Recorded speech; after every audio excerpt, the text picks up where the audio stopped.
পয়সা খরচ করে তীর্থস্থানে যেতে লাগে না বাবা। ভগবান দেবর্ষি নারদ মুনিকে বলেছিলেন, নারদ, নাহং তিষ্ঠামি বৈকুণ্ঠে যোগিনাম হৃদয়ং না চা মদ ভক্ত যত্র গায়ন্তি তত্র তিষ্ঠামি হে নারদ। অর্থাৎ আমি কোনো যোগী ঋষির হৃদয়েও থাকি না, কোনো মঠ মন্দিরেও থাকি না, তাহলে ভগবান থাকেন কোথায়? না, আমার ভক্ত যেখানে সর্বদা আমার গুণাদি গুণ কীর্তন করে, আমি আমার ভক্তের হৃদয় মন্দিরে সদা সর্বদা বিরাজ করি। নিতাই গৌর হরি বল, হরি বল। তাহলে যেখানে আমার প্রভুর কথা হয়, যেখানে ভাগবত কথা হয়, সেইখানেই কিন্তু আমার প্রভু সদা সর্বদা বিরাজ করে। তাই যে নবদ্বীপের শ্রীবাস অঙ্গ, এই শ্রীবাস অঙ্গন প্রভুর প্রাণীর অধিক স্থান। তাই শ্রীবাস অঙ্গনকে আমার প্রভু এত ভালোবাসেন কেন মা? আর পঞ্চতত্ত্বের বিগ্রহের ভেতরে দেখবে যে শ্রীবাস পণ্ডিত স্থান পেয়েছে, তাহলে আমার মহাপ্রভুর এত ভক্ত থাকা সত্ত্বেও শ্রীবাস পণ্ডিতই কেন পঞ্চতত্ত্বের স্থান পেলে? মনে কখনো প্রশ্ন জেগেছে যে প্রভুর এত ভক্ত, অন্তরঙ্গ ভক্ত, বহিরঙ্গ ভক্ত, এত ভক্তের ভেতরে শ্রীবাস পণ্ডিত স্থান পেলেন কেন?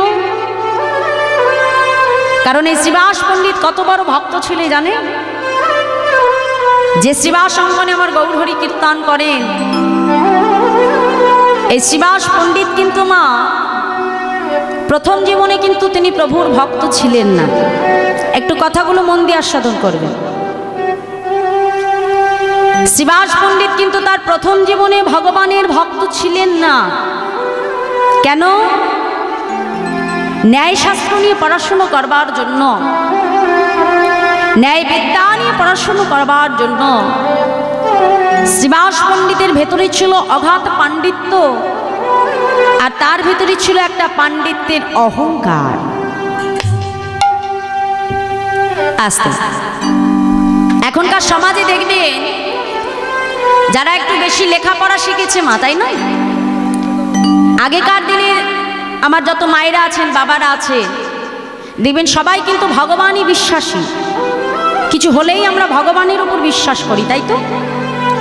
কিন্তু এখনকার ঘরে ছেলে মেয়েদের যদি তুমি বলো যে বাবা কোনো কথা বললে আগে তোমাকে বলবে, মা তুমি যে কথাটা বলছো এই কথার পেছনে কি যুক্তি আছে আমাকে বুঝিয়ে দাও, কি তাই তো?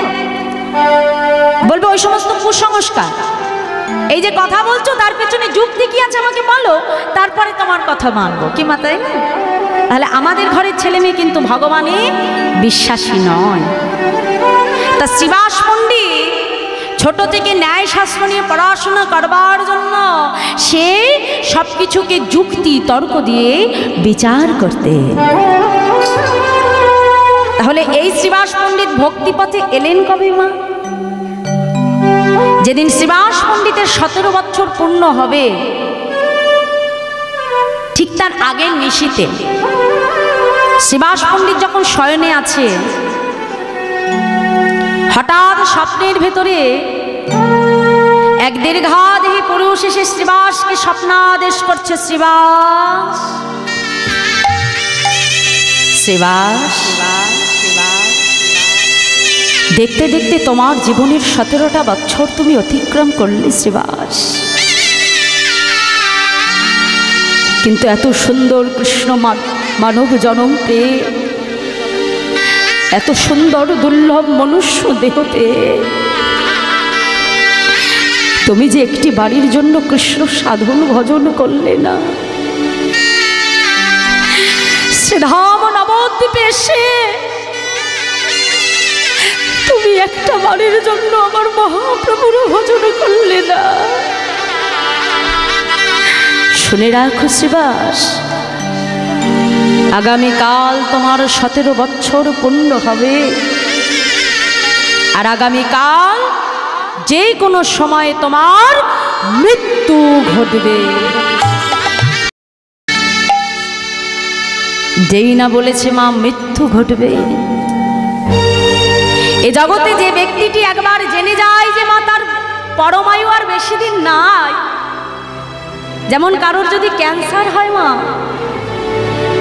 ক্যান্সারের শেষ স্টেপ যখন আসে, অন্তিম সময় যখন আসে, ডাক্তার যখন ফিরিয়ে দেয়, বলে কোনো উপায় নেই, ঘরে নিয়ে যাও, প্রভু যে কটা দিন রাখবে সে কটা দিনই থাকবে। এই কথাটা যখন ব্যক্তিটি জানতে পারে, তখন এই জাগতিক জগতের সমস্ত সুখ ঐশ্বর্য কিন্তু তার কাছে তুচ্ছ হয়ে যায়।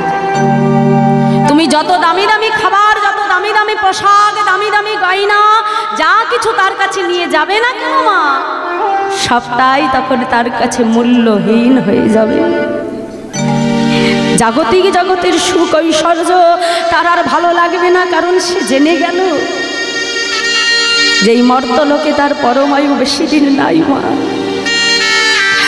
আজ শ্রীবাস পণ্ডিত যখন জানতে পারলে যে আগামীকাল তার মৃত্যু ঘটবে, মনে মনে চিন্তা করলে, হে দয়াময়, এত সুন্দর কৃষ্ণ সাধন ভজনের দেহ পেয়ে সারাটা জীবন আমি বিদ্যার অহংকার করে কাটিয়ে দিলাম। আমার তো একটি বাড়ির জন্য কৃষ্ণ ভজন করা হলো না, আমার তো একটি বাড়ির জন্য হরি ভজন করা হলো না প্রভু। তাই মৃত্যুর পূর্বে একবার হলেও আমি গঙ্গায় স্নান করে আসি, অন্তত বলতে তো পারবো দয়াময়, মৃত্যুর পূর্বে একবার হলেও আমি গঙ্গায় স্নান করেছি। শ্রীবাস পণ্ডিত আজকে গঙ্গায় স্নান করতে গেলে, স্নান সেরে যখন ফিরে আসছে মা, ঠিক নবদ্বীপের পাশে, নবদ্বীপ ঘাটের পাশে দেবানন্দ পণ্ডিত অগণিত ভক্তকে নিয়ে শ্রীমদ্ ভাগবত কথা আলাপন করছেন। শ্রীবাস পণ্ডিত মনে মনে চিন্তা করছে, প্রভু জীবনে কোনোদিনও তোমার অমৃতময় কথা আস্বাদন করি না, আজ তুমি যখন কৃপা করে সুযোগ করে দিলে, তাই অন্তত আজ তোমার অমৃত কথা শেষবারের জন্য আমি আস্বাদন করে দিই। ভাগবতের আসরে এসে বসলেন মা। এই যে তোমরা যেমন হরি নাম শুনতে বসেছ, এই যে হরিনাম তোমরা শুনছো মা, এই হরিনাম শ্রবণেও কিন্তু অনেক মূল্য আছে। এই যে হরি বাসরের একটা গণ্ডি আছে মা, একটা জিনিস লক্ষ্য করবেন, এই হরি বাসরের ভেতরে যদি কেউ থাকে মা, সে যত বড়ই পাপী হোক, যত বড়ই দুরাচারী অনাচারী হোক না কেন, আর যত বড়ই ভক্ত হোক না কেন, হরিনাম যখন আপনি আস্বাদন করবেন, এ জগতে কিন্তু আমাদের কার কখন মৃত্যু ঘটবে এটা কেউ আমরা বলতে পারি না। কিন্তু আপনারা তো ভক্ত মানুষ, দেখবে হরিবাসরের মধ্যে কিন্তু কোনো ভক্তের মৃত্যু হয় না। হরিবাসর থেকে চলে গেলে তারপরে মৃত্যু হবে। কেন? এই যে আজকে শ্রীবাস পণ্ডিত যখন ভাগবত কথা শ্রবণে বসেছেন, ওই ভাগবত কথা শ্রবণ করতে করতে একটা উঁচু ঢিপির উপরে বসে এক মনে প্রভুর কথা আস্বাদন করছিলেন। শুনতে শুনতে আজকে উঁচু ঢিপির উপর থেকে পড়ে অচৈতন্য হয়ে পড়লেন শ্রীবাস পণ্ডিত। দেবানন্দ পণ্ডিত ছুটে এসে আজকে চোখে মুখে জলের ছিটা দিয়ে ডাকছে, বাবা কি হলো? একবার চোখ খোলো বাবা, কি হয়েছে তোমার? কেন তুমি অচৈতন্য হয়ে পড়লে? চোখ খোলো, একবার আমার দিকে তাকাও বাবা, কে আছিস একটু জল এনে দে। দেবানন্দ পণ্ডিত আজকে শ্রীবাস পণ্ডিতের চোখে মুখে জলের ছিটা দিলে অচৈতন্য শ্রীবাসের আজ চৈতন্য ফিরে এলো। আর যেই তার জ্ঞান ফিরে এলো মা, ছুটে এসে বৈষ্ণবের চরণটা জড়িয়ে ধরলেন। বৈষ্ণব, আজ তো আমার মৃত্যু যোগ ছিল, হয়তো কোনো না কোনো জন্মের স্বীকৃতি আমার ছিল, তাই আজ আপনার মতো পরম বৈষ্ণবের শ্রীবদনে ভাগবত কথা শুনতে শুনতে আমি অচৈতন্য হয়ে পড়লাম। কেন জানে? আজ যে আমার মৃত্যু যোগ ছিল, তাই আমাকে তারা নিতে এসেছিল, কিন্তু আমি যেহেতু শ্রীমদ্ ভাগবতের আসরে বসে আছি, তাই তারা আমাকে নিয়ে যেতে পারলো না, কিন্তু সে যে এসেছিল এটা বোঝানোর জন্য আমাকে উঁচু ঢিপির উপর থেকে ধাক্কা দিয়ে ফেলে দিল। নিতাই গৌর হরি বল।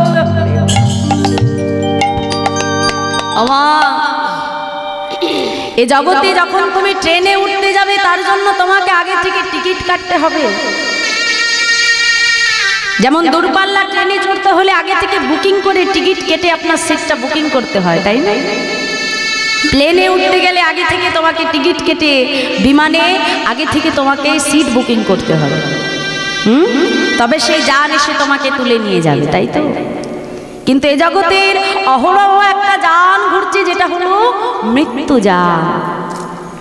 ওই মৃত্যু যান কখন এসে তোমাকে নিয়ে যাবে এইটা কিন্তু আমরা কেউ বলতে পারি না।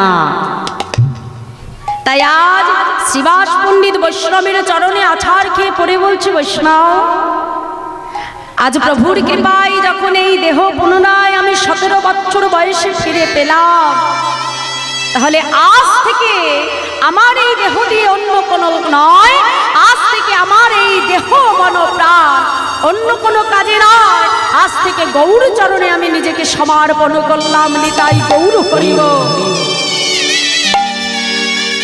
তা এমন ভাবে সমর্পণ করে দিল মা,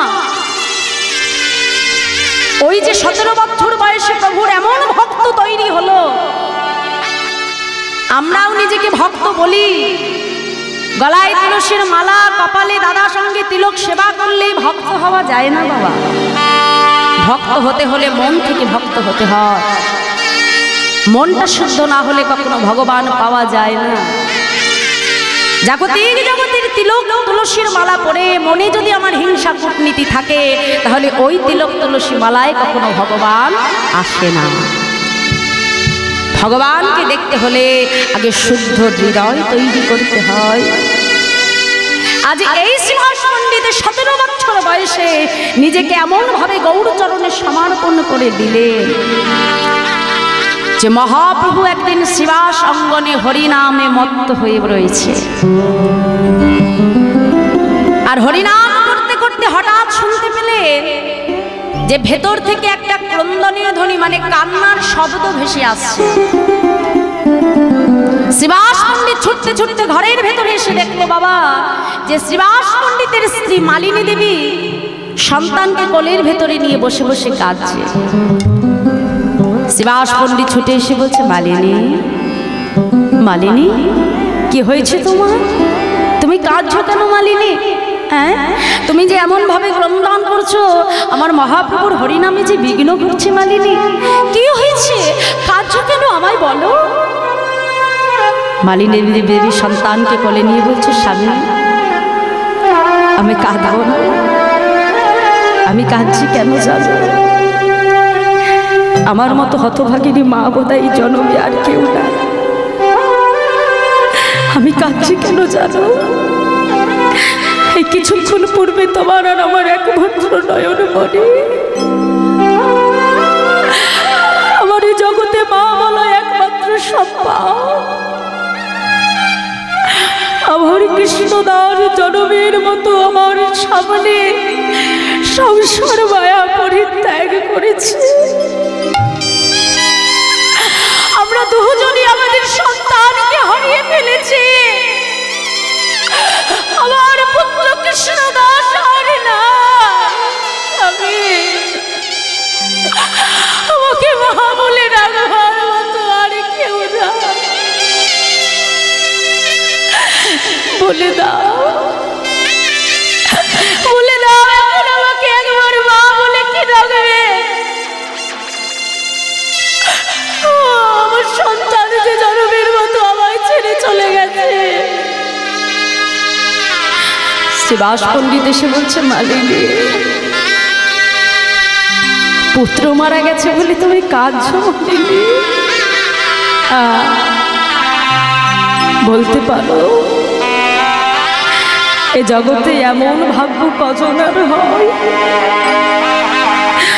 যেই ঘরে আমার মহাপ্রভু হরিনাম করে,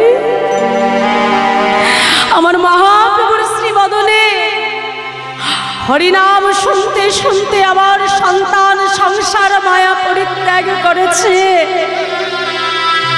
তাহলে আমার সন্তানের মতো ভাগ্য এই জগতে কত না হইবানে। তুমি কেঁদো না, তুমি কেঁদো না মানে।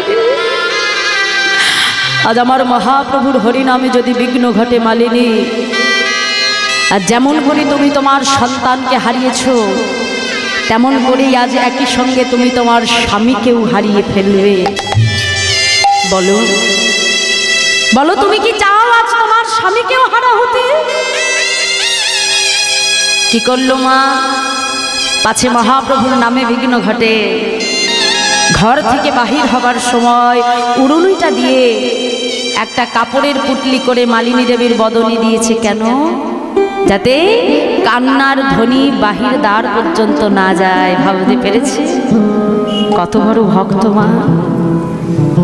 কিন্তু এ জগতে সবার নয়ন ফাঁকি দেওয়া যায়, কিন্তু ভগবানের নয়ন কখনো ফাঁকি দেওয়া যায় না। শ্রীবাস পণ্ডিত ফিরে এসে আজ গৌরহরির সঙ্গে হরিনামে মত্ত হলেন। আর হরিনাম করতে করতে আমার মহাপ্রভু শ্রীবাসকে ডেকে বলছে, শ্রীবাস, আমি এতদিন ধরে তোমার গৃহে হরিনাম করছি, কিন্তু জানো শ্রীবাস, আজ না তোমার ঘরে হরিনাম করে আমি কোনো সুখ পাচ্ছি না। শ্রীবাস, বলো না, বলো না ভক্ত, তোমার ঘরে কি কোনো অমঙ্গল হয়েছে? পাশ থেকে এক ভক্ত এসে বলছে, প্রভু,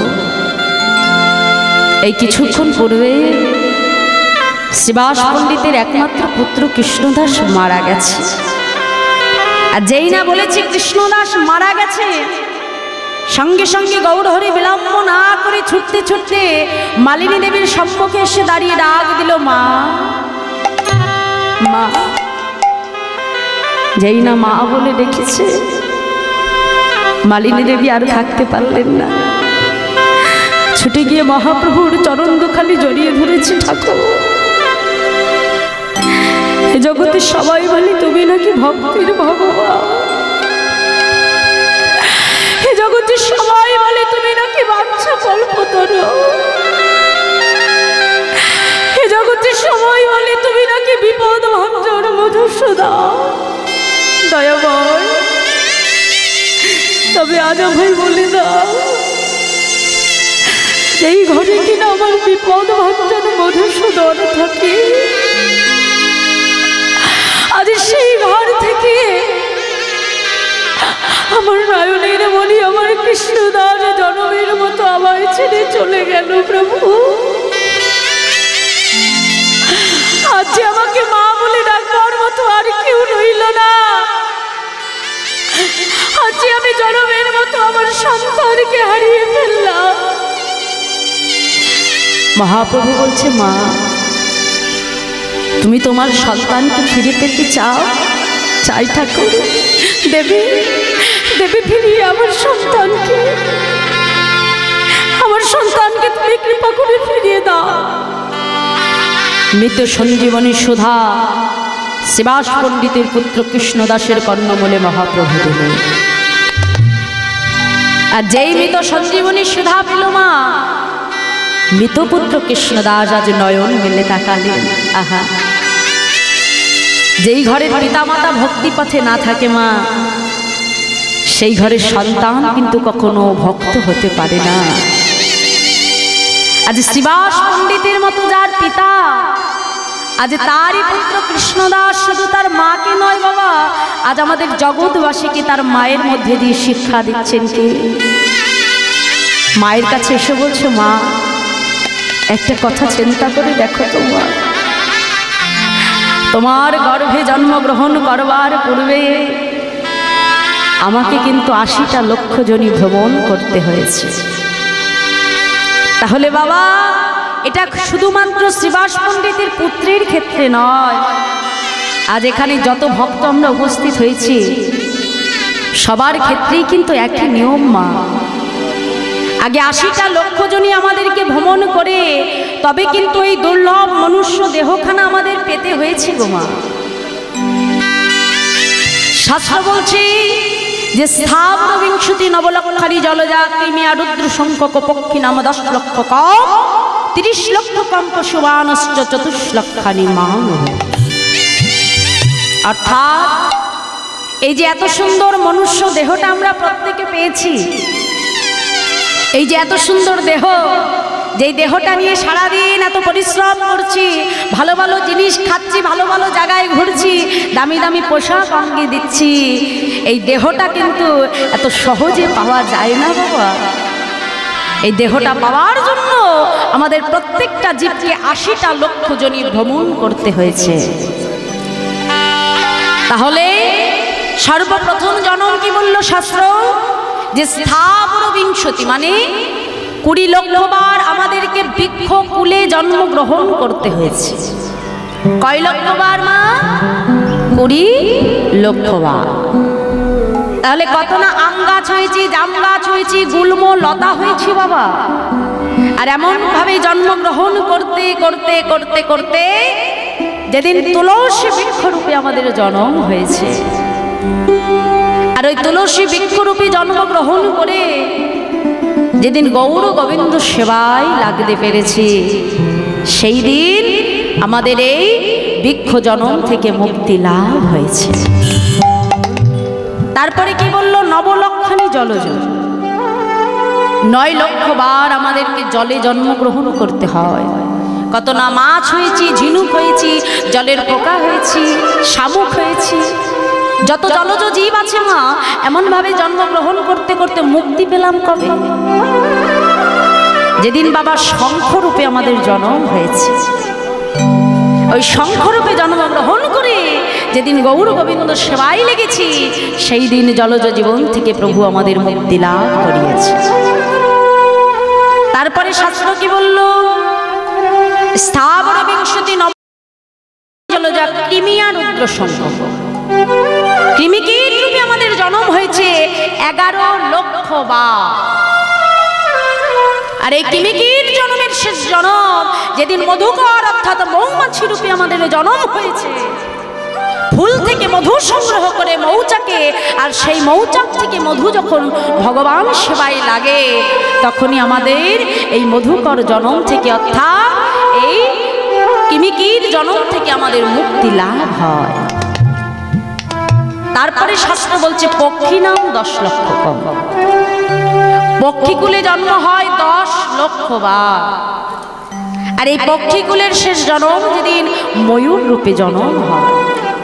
আপনারা প্রত্যেকেই জানেন যে ময়ূরের পালকটা অন্য কোথাও নয়, গোবিন্দের চূড়ায় শোভা পেয়েছে। তাহলে যেদিন ময়ূর কুলে আমরা জন্মগ্রহণ করি, পাখি জন্মের শেষ জন্ম আমাদের পূরণ হয়। তারপরে 30 লক্ষ কম পশু বারস্য, 30 লক্ষ বার আমাদের পশু কুলে জন্ম হয়। আর এই পশু কুলের শেষ জন্ম কোনটা মা জানা আছে? কোনটা? হ্যাঁ, গাভী। অর্থাৎ গো মাতা রূপে জন্মগ্রহণ করে গরুর দুধ থেকে ক্ষীরসার নবনী প্রস্তুত করে সেই দুধ যখন গৌর গোবিন্দ সেবায় লাগে, তখন আমাদের এই 80টা লক্ষ জনি থেকে মুক্তি লাভ হয়নি, তাই গৌর। তারপরে শাস্ত্র বলল যে 24 লক্ষানি মানব। তারপরে 4 লক্ষবার আমাদের মনুষ্য কুলে জন্ম হয়। তাহলে এত সহজেই দেহ পাওয়া যায় না বাবা। তাহলে 4 লক্ষ জন্মের হতেই পারে হয়তো শেষ জন্মটা আমি পেয়েছি মা। তাহলে প্রত্যেকটা জন্মেই তোমাকে কিন্তু কৃষ্ণ ভজন করতে হবে। যতক্ষণ না তুমি ভজন করবে ততক্ষণ কিন্তু এই দেহের মুক্তি হবে না মা। তাহলে এতগুলো জন্ম পার হওয়ার পর যখন কষ্ট করে এই দুর্লভ দেহখানা পেলাম মা, আর এই দেহটা পেয়ে যদি আমি কৃষ্ণ ভজন না করে দেহটা সারাটা দিন আমি সংসারের পেছনেই কাটিয়ে দিই, ভালো জায়গায় ঘুরবো, ভালো জিনিস খাবো, ভালো জিনিস অঙ্গে পড়বো, এই ভালো ভালো করতে করতে যেদিন গোনা দিন ফুরিয়ে যাবে, যেদিন প্রভুর ডাক আসবে, তোমাকে এক মুহূর্ত সময় দেবে না এখানে থাকবার জন্য। এই এত ভালো তুমি করলে বাবা, সব ভালো ছেড়েই কিন্তু তোমাকে প্রভুর কাছে চলে যেতে হয়। তাহলে এই যে জগতে এত ভালো ভালো জিনিস তুমি করলে, 4-5 তলা বাড়ি করলে, দামি দামি গাড়ি করলে, দামি দামি সোনার আংটি তৈরি করলে, কোনোটাই কিন্তু যাবার সময় প্রভুর কাছে নিয়ে যেতে পারবে না। নিয়ে গিয়ে তোমার কাছে কৈফিয়ত চাইবে না, কয়তলা বাড়ি করেছো, কয়টা গাড়ি করেছো, কত কিছু অলংকার বানিয়েছো। প্রশ্ন একটাই হবে কি, যে এত সুন্দর দেহটা দিলাম, সেই দেহ পেয়ে তুমি কতটা সাধন ভজন করলে। নিতাই গৌর হরি বল হরি। আমার ছিল প্রভুপাদের এক পরম ভক্ত প্রভুপাদের কাছে প্রশ্ন করেছিল, বাবা কৃষ্ণ ভজনের আসল সময় কোনটা? মূল্যবান প্রশ্ন বাবা। এ জগতে আমরা মনে করি যখন আমাদের বয়স হয় তখন গিয়ে আমাদের হরি ভজন করতে হয়, কি মাতাই না? যদিও আপনাদের এদিকে প্রচুর ভক্ত, কিন্তু আমাদের কলকাতার দিকে এই ভক্তি ভাবটা খুবই কম। ওদিকে সবার মনে একটাই ধারণা, যখন বয়স হবে তখন তীর্থস্থান ভ্রমণ করতে হবে আর তখন ভগবানকে ডাকতে হবে। এইটা হচ্ছে একটা ধারণা যে বয়সকালে ভগবান পেতে হয়, ভগবানকে ডাকতে হয়, কিন্তু না। বয়সে কি ভগবান পাওয়া যায়? পাওয়া যায় না। যখন চুলগুলো পেকে যাবে, দাঁতগুলো পড়ে যাবে, ওই হরে কৃষ্ণ মুখ থেকে তুমি বলতে চেষ্টা করবে, কিন্তু হরে কৃষ্ণ তোমার বদন থেকে বাবা সঠিক উচ্চারণ হবে না। আর এই হরিনাম যদি 16 নাম 32টা অক্ষর যদি সুস্পষ্টভাবে উচ্চারণ না করা যায়, তাহলে কিন্তু নাম করতে গিয়ে উল্টে তুমি নাম অপরাধী অপরাধী হয়ে যাবে। তাহলে ভজন করতে গিয়ে উল্টে তুমি অপরাধ ধারে নেবে। নিতাই গৌর হরি বল। তা প্রশ্নটা যখন করলো বাবা, প্রভুপাদ মৃদু হেসে বলছে, বাবা অতি উত্তম প্রশ্ন করেছো। আচ্ছা তাহলে একটা প্রশ্ন আমি তোমাকে করি, বলো বাবা কি প্রশ্ন? বলছে আচ্ছা তুমি আমাকে বলো তো, মৃত্যুর আসল দিন কোনটি? প্রভুপাদ ঘুরিয়ে প্রশ্ন করলো যে মৃত্যুর আসল সময় দিনটি কখন? তখন ভক্ত বলছে, বাবা মৃত্যুর আবার সময় দিন আছে নাকি? মৃত্যু তো আমার এক্ষুনি এই মুহূর্তেই হতে পারে, বলা যায় কার জীবনে কখন মৃত্যু ঘটবে। যেই না বলেছি, প্রভুপাদ মৃদু হেসে বলল যে মৃত্যুর যেমন কোনো দিন বয়স হয় না, তেমন কৃষ্ণ ভজনে হরি ভজনের কোনো দিন সময় হয় না। নিতাই গৌর হরি বল। হরিনাম করতে হলেই যে বাবা তোমাকে মালা নিয়ে করতে হবে, কপালে তিলক সেবা করে করতে হবে না। তুমি মনে মনেও যখন তুমি কর্ম করবে, কাজ করবে, বাইরে যখন কাজে যাবে কাজ হাতে করবে, কিন্তু মুখে হরিনাম করবে, এতেও কিন্তু তোমার ফল হবে। নিতাই গৌর হরি বল। তাহলে আজ দাস পণ্ডিতের পুত্র কৃষ্ণদাস আজকে মালিনী দেবী অর্থাৎ তার মায়ের ভেতর থেকে আমাদের জীবকে শিক্ষা দিল। মাকে ডেকে বলছে, মা আজ তুমি তোমার সন্তানকে হারিয়েছো বলে আজ তুমি এমন ভাবে কাঁদছো মা, কিন্তু একটা কথা বলো, তোমার গর্ভে আসবার পূর্বে আমাকে তো 80টা লক্ষ জনি ভ্রমণ করতে হয়েছে। তাহলে প্রত্যেকটা জন্মেই কোনো না কোনো মায়ের গর্ভ থেকে আমি ভূমিষ্ঠ হয়েছি।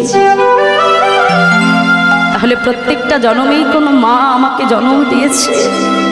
তাহলে মা তাদের সঙ্গে মায়ার বাঁধন ছিন্ন করে আমি যদি তোমার গর্ভে আসতে পারি, তাহলে তোমার সঙ্গে মায়ার বাঁধন কেন ছিন্ন করতে পারবো না? আমাদের জীবনের যে একটাই নিয়ম, মা জন্ম যখন হয়েছে মৃত্যু তখন হবে। আর এই সংসার মাঝে স্ত্রী পুত্র সন্তান কেউ কারোর নয়। বা এই সংসার মাঝে বাবা তোমার সন্তানের সঙ্গে সম্পর্ক তোমার ততক্ষণ থাকবে কতক্ষণ? কথাগুলো বাড়ি যেয়ে চিন্তা করবে। কীর্তনটা হলো হৃদয়ঙ্গমের বস্তু, শুধু শুনলে হবে না মা, সেগুলো চিন্তা করতে হয়। আর চিন্তা করলেই কিন্তু আমাদের চৈতন্য আসে, আর চৈতন্য আসলেই কিন্তু তুমি ভক্তিপথে এগোতে পারবে। এই যে জাগতিক জগতের সঙ্গে আমাদের সম্পর্ক কতক্ষণ? এই যে বাবা তোমার বাড়িতে তোমার পুত্র আছে, তাহলে তোমার ছেলের সঙ্গে তোমার একটা সম্পর্ক আছে কতক্ষণ? যতক্ষণ তোমার ভেতরে এই প্রাণ শক্তি আছে, তাই না? তাহলে প্রাণ যখন চলে যাবে, তুমি যখন মারা যাবে, তোমার সন্তানের সঙ্গে তোমার সম্পর্ক থাকবে থাকবে না। তখনই কিন্তু এই জাগতিক জগতের সঙ্গে অর্থাৎ তোমার স্ত্রীর সঙ্গে পুত্রর সঙ্গে সবার সঙ্গে আমাদের সম্পর্ক বিচ্ছিন্ন হয়ে যাবে। কিন্তু এ জগতে কেউ যদি একবার ভগবানের সঙ্গে এসে সম্পর্ক তৈরি করতে পারে। ঘরের যে বিগ্রহ সেবা হয় তাকে যদি কখনো পাথরের বিগ্রহ না ভেবে নিজের সন্তান করতে পারো, আর যদি সন্তান করে ভগবানকে ভালোবাসা যায়, বেশি কিছু নয়। ভগবান আমাদের জাগতিক জগতের কোনো কিছু নেয় না, ভগবান একটি বস্তুই গ্রহণ করে, সেটা হলো ভক্তির ভক্তি।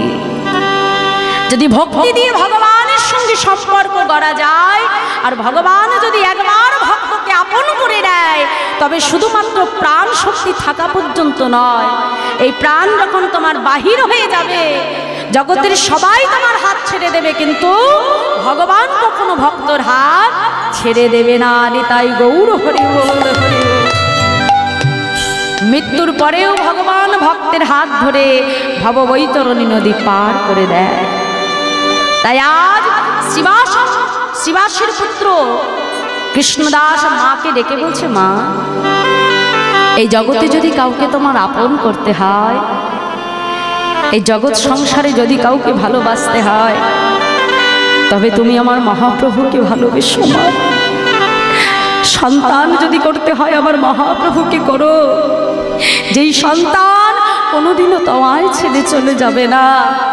এই বলে আজকে কৃষ্ণদাস চিরনিদ্রায় নিদ্রিত হলে মালিনী দেবী ছুটে গিয়ে গৌর চরণে নিজেকে সমর্পণ করে দিল। হে দয়াময়, আজ থেকে, আজ এই সংসারের জন্য নয়, আজ থেকে আমার দেহ আমি তোমার চরণে নিবেদন করলাম। তাই গৌর হরি বল হরি বল।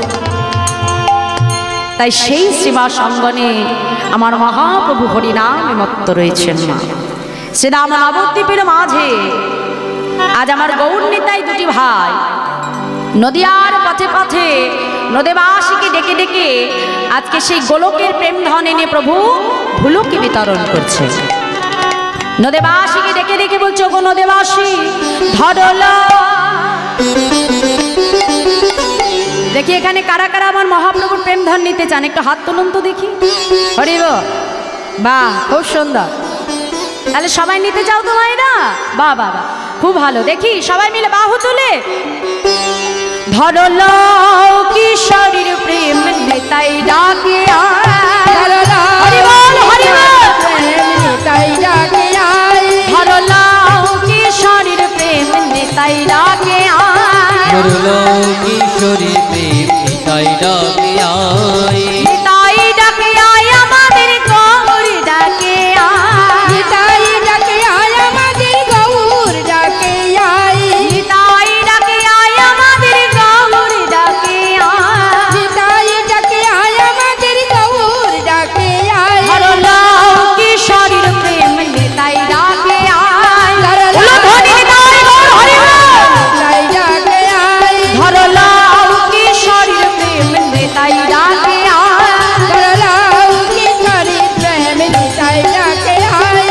শান্তিপুর ডুবু ডুবু নদে ভেসে যায়। শান্তিপুর ডুবু ডুবু নদে ভেসে যায়। আজ শান্তিপুর ডুবু ডুবু নদে ভেসে যায়। শান্তিপুর ডুবু ডুবু নদে ভেসে যায়। আবার ফুল ভাঙিয়া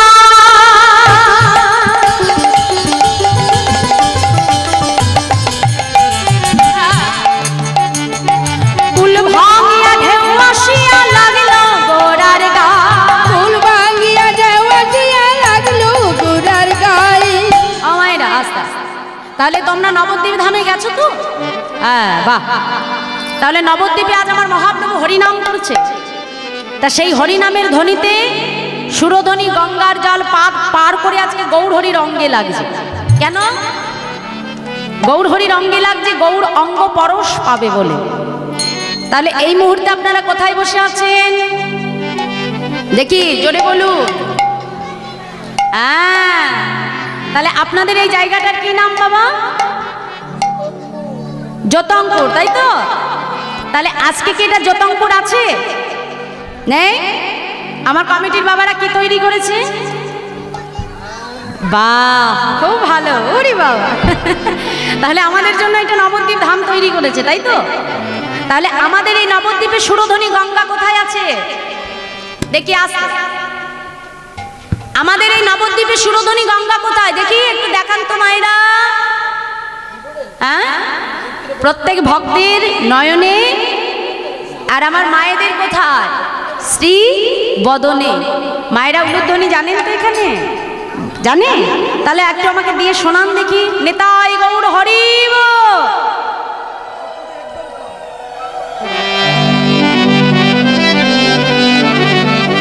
ভোল্টেজ কমে গেলে হবে না তো, বাড়তে হবে। হ্যাঁ ও মায়েরা, উলুধ্বনি না হলে কিন্তু হরিবাসর বলে মনে হয় না। কি বাবা হয়?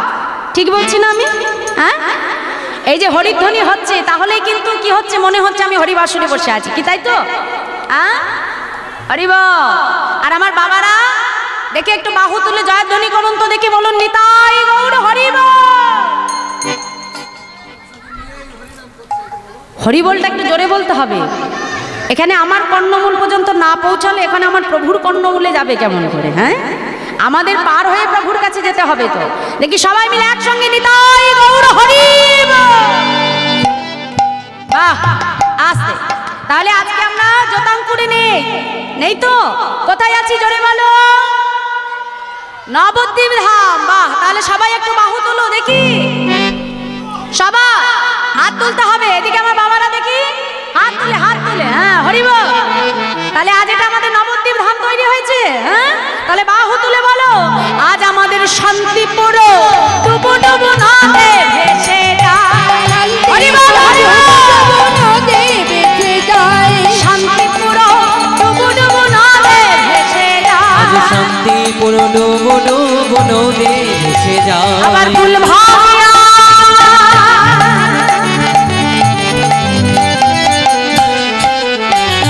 ফুল ভাঙিয়া ঢেউ আসিয়া লাগলো গোড়ার গায়। ফুল ভাঙিয়া ঢেউ আসিয়া লাগলো গোড়ার গায়। ফুল ভাঙিয়া ঢেউ আসিয়া লাগলো গোড়ার গায়। ফুল ভাঙিয়া ঢেউ আসিয়া লাগলো গোড়ার গায়। হরলাও কিশোরীর প্রেম নিতাই ডাকে আয়। করলাও কিশোরী প্রেম নিতাই ডাকে আই। হরলাও কিশোরীর প্রেম নিতাই ডাকে আয়। করলাও কিশোরী প্রেম নিতাই ডাকে আই।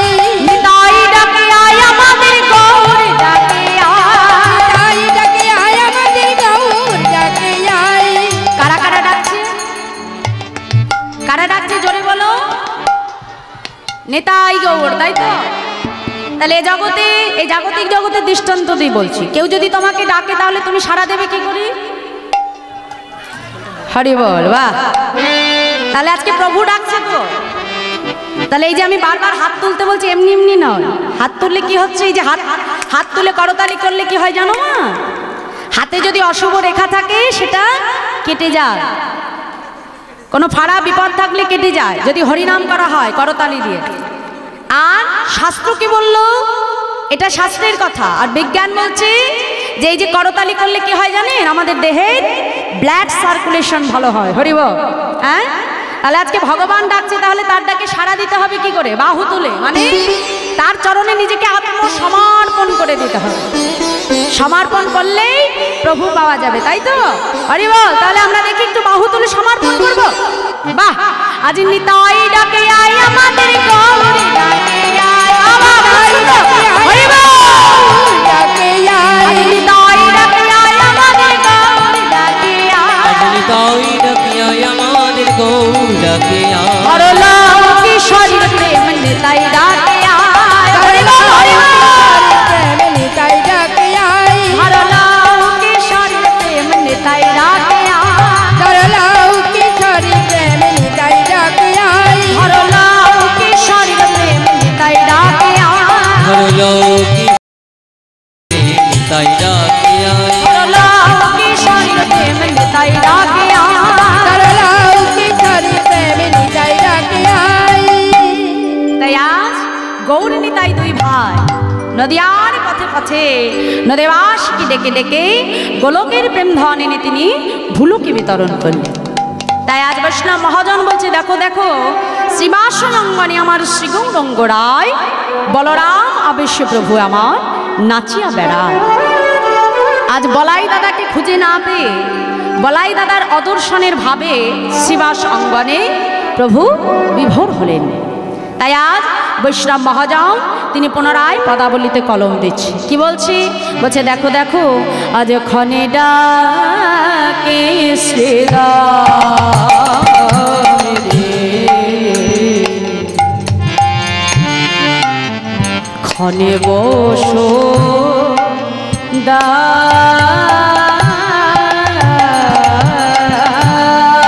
ক্ষণে ডাকি শ্রীরাম রে, হরি বল হরি বল।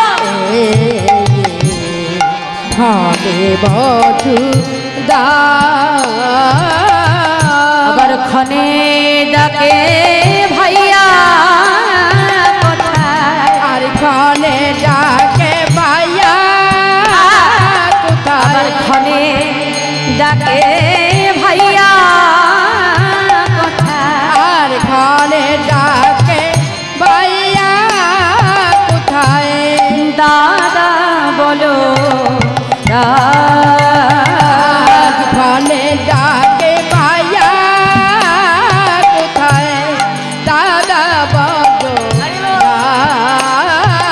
বলে কোথায় দাদা বলো রা, কোথায় দাদা বলো রা, কোথায় দাদা বলো রা, কোথায় দাদা বলরাম, প্রভুর দর্শনে প্রাণ বাঁচে না, কোথায় দাদা বলো রা, প্রভুর দর্শনে প্রাণ বাঁচে না, কোথায় দাদা বলো রা, দর্শনে প্রাণ বাঁচে না, কোথায় দাদা বলো রা, আর অদর্শনী প্রাণ বাঁচে না, কোথায় দাদা বলরাম, আজ পুরো ভাবে বিভোর হয়ে, কোথায় দাদা বলো রা, আজ পুরো ভাবে বিভোর হয়ে, কোথায় দাদা বলো রা, ব্রজ ভাবে বিভোর হয়ে, বলে কোথায় দাদা বলো রা, আজ ব্রজভাবী বিবর হয়ে, কোথায় দাদা বলরাম, আজ অদর্শনে প্রাণ বাঁচে না, কোথায় দাদা বলো রা, প্রভুর দর্শনে প্রাণ বাঁচে না, পুরো ভাবে বিভোর হয়ে, বলি পুরো ভাবে বিভোর হয়ে, অদর্শনে প্রাণ বলি পুরো ভাবে বিভোর হয়ে, অদর্শনে প্রাণ বলি পুরো ভাবে বিভোর হয়ে, অদর্শনে প্রাণ কোথায় দাদা বলরাম, ক্ষণে ডাকে শ্রীরামের ক্ষণে বসুদাম, ক্ষণে ডাকে ভাইয়া কোথায় দাদা বলরা। আজ গৌর হরি বাবা পুরা ভাবে বাধিত হয়ে শ্রীরাম সুদাম বসুদাম একে একে সবাইকে প্রভু স্মরণ করছে। তা আমার প্রভু যখন মধুময় বৃন্দাবনে লীলা করেছিলেন, তাহলে আমরা প্রত্যেকে জানি যে ভগবান লীলা করেছিলেন দ্বাদশ রাখাল আর নবলক্ষ ধেনুকে সঙ্গে নিয়ে, তাই তো? নবলক্ষ ধেনুকারা মা ধবলি শ্যামলি পিয়ালি মিতালি, তাই তো? আজ পুরাভাবে প্রভু বিভোর হয়েছে। তা বিভোর হয়ে একে একেই পুরাবলীলা স্মরণ করে প্রভু সবাইকে ডাকতে আরম্ভ করলেন। মহাজন বলছে দেখো দেখো আজকে কি বলে ডাকছি, ধবলি শ্যামলি বলি গোড়া কর ইয়ে ফুকা, আর বলি শ্যামলি বলি গোরা করায় পুকার, আজ ধবলি শ্যামলি বলি গোরা করায় পুকার, পোলকে পীড়িত অঙ্গ বহে অশ্রুধা, আজ পুলকে পীড়িত অঙ্গ বহে অশ্রুধা, কালিন্দী যমুনা বলি প্রেম জলে ভাসে, আর কালিন্দী যমুনা বলি প্রেম জলে বাসে, আজ পুরব করিল মনে কহে বংশীদাস, আজ পুরব পড়িল মনে কহে বংশীদাস, আজ পুরব করিল মনে কহে বংশীদাস, আর পুরাব পড়িল মনে কহি বংশীদাস, মনেতে পড়িল আদি মানেতে পড়িল, মনেতে পড়িল আজ মনেতে পড়িল, আজ পুরব লীলার কথা মনেতে পড়িল,